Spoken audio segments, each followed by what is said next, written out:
Дорогие друзья, коллеги, здравствуйте, очень рада вас всех видеть.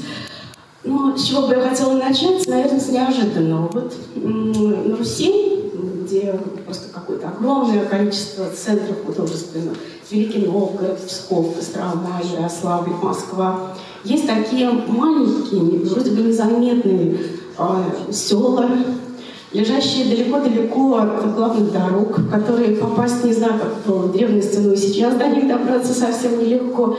Ну, например, село Ферапонтово, да, где знаменитые росписи Дионисия. Сколько тысяч, миллион паломников, специалистов, коллекционеров привлекает это село с конца XV века. Есть такое мистическое место, как город Тихвин, тоже далеко-далеко там от всех центральных дорог, где с XIV века хранится знаменитая чудотворная икона Богоматери Тихвинской. И только она, вот, освещая это сакральное место, привлекает внимание царей, бояр, многочисленных исторических деятелей, священников и просто обычных паломников до сих пор. И вот мне кажется, что еще одним таким местом, тоже сакральным, тоже очень мистическим в каком-то смысле, является село Палих. Небольшое село, которое на самом деле сыграло просто какую-то колоссальную роль в истории русского искусства XVIII-XIX века. Действительно, как сказала Анна Петровна, совершенно до сих пор недооцененно. Каким образом здесь среди лесов и полей, среди таких замечательных просто далей, которые мы вчера обозревали, когда ехали из города Иваново до Палиха, красота вот такая настоящая русская, каким образом возникло содружество людей, которые вдруг стали заниматься иконописанием, причем в большом количестве? Каким образом за очень небольшое количество времени, буквально там 2-3 десятилетия, сформировался художественный стиль, очень яркий, узнаваемый, хотя и очень многообразный, как сказала Ольга Александровна, совершенно справедливо, стиль, который, вот, например, в Великом Новгороде формировался там, с XII века, в Пскове формировался с XII века, в Москве с XIV века.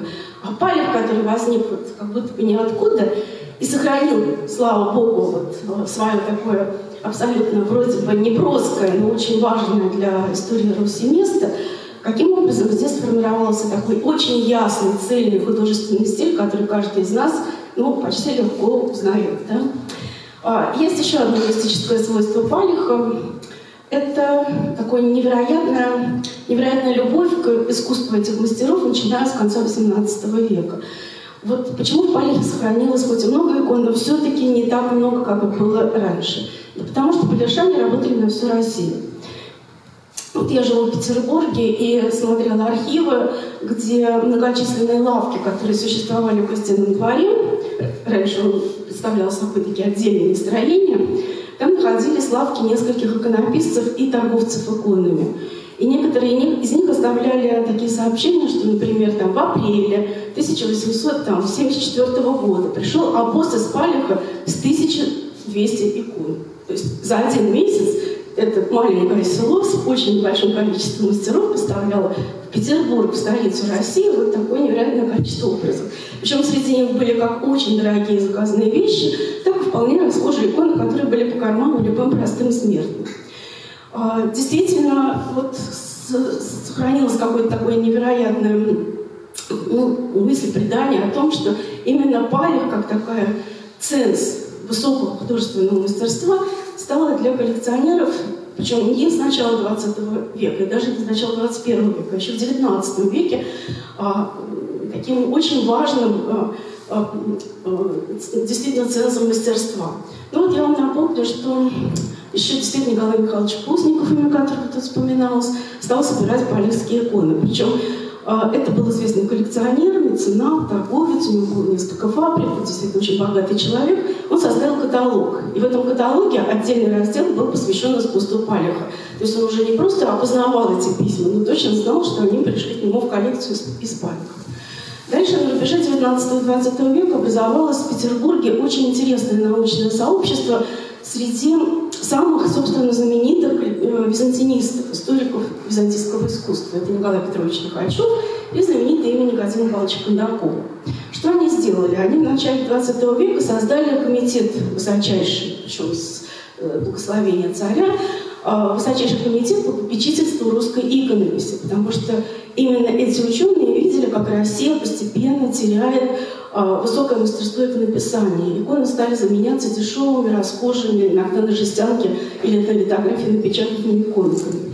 И тогда они предприняли такую очень важную вещь, как приехали в Палях, в Мстюров, в Холы, в Борисовку село, и стали обучать иконописцев, создавать определенные артели, создавать для них такие большие собрания пролесей, по которым они работали. То есть они были обеспокоены не просто падением мастерства, но и чтобы это мастерство развивалось и дальше существовало. Ну и, конечно, если бы не 17-й год, мы представляем себе, как это бы мастерство дальше себя вело.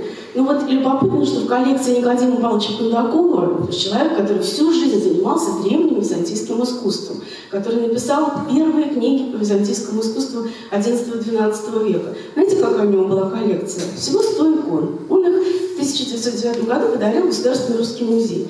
В этой коллекции была всего одна икона русская XVII века, а все остальное это были прекрасные, просто отборные вещи, подписные палешом, Устюжцев и Холодцев. То есть это Никодим Павлович Кондаков понимал, какое важное место занимают эти села в искусстве именно Руси. Вторая коллекция, которая пришла к нам в Русский музей, это коллекция Николая Петровича Лихачева. И он много раз бывал в Палихе, и в его коллекции тоже сохранились просто блестящие палехские письма, тоже подписанные и датированные. То есть на рубеже 19-20 века именно эти люди заложили вот такие основы изучения и коллекционирования палехской иконы. Потом пришел 20 век, когда все-таки коллекционеры больше тянули на древние памятники. Особенно это характерно для художников-коллекционеров. В основном они были художники-романтики 60-х годов, которые пошли путешествовать по Руси, в далекий север, Костромские и Ярославские леса и собирали древние иконы.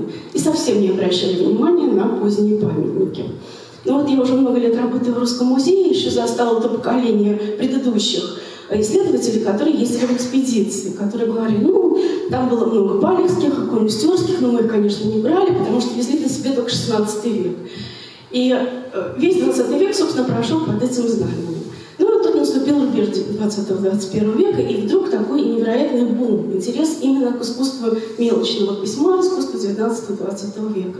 Ну и, по сути дела, наверное, сейчас подавляющее число коллекционеров собирают позднее искусство. Ну вот те специалисты, которые занимаются древним, мы иногда ревнуем к ситуации, что такой большой интерес к позднему искусству, но на самом деле это очень важно.